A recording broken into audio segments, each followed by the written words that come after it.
பிரபல பாடகர் forest prank அவர்கள் அமெரிக்காவில் மிகவும் புகழ் பெற்றவராவார்.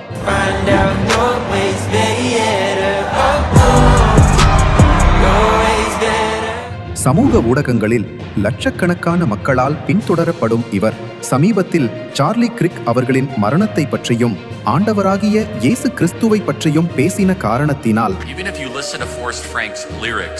they're actually pretty biblically good. The reality is that Jesus Christ is the only way and he's coming back soon. 30,000க்கும் மேற்பட்டவர்கள் அவரை பின்தொடர்வதிலிருந்து விலகி உள்ளனர்.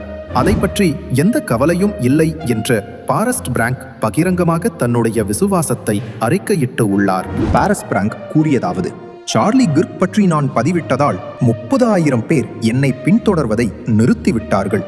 இயேசு கிறிஸ்துவே ஆண்டவர் என்று நான் சொன்னேன். 30,000 people unfollowed me because I posted about Charlie Kirk and I said that Jesus Christ is Lord. Good. I don't want you to follow me. I don't want you to track my music. I don't want you to come to my shows. I don't want you to do any of that if you don't do this one thing. நல்லது. நீங்கள் என்னை பின்தொடர்வதை நான் விரும்பவில்லை. என் இசையை நீங்கள் கேட்க விரும்பவில்லை. நீங்கள் என் நிகழ்ச்சிகளுக்கு வருவதை நான் விரும்பவில்லை. இந்த ஒரு விஷயத்தை மட்டும் நீங்கள் செய்ய நான் விரும்புகிறேன்.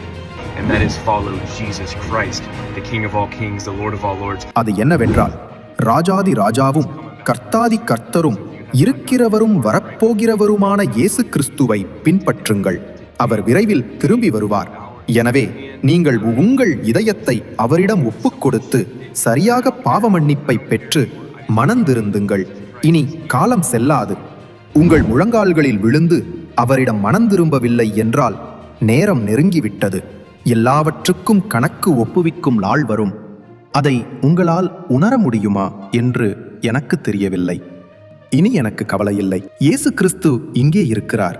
அவர் உங்களை நேசிக்கிறார் என்பதை நீங்கள் தெரிந்து கொள்ள வேண்டும் என்று நான் விரும்புகிறேன். I don't care anymore. I just want you to know that Jesus Christ is here and he loves you.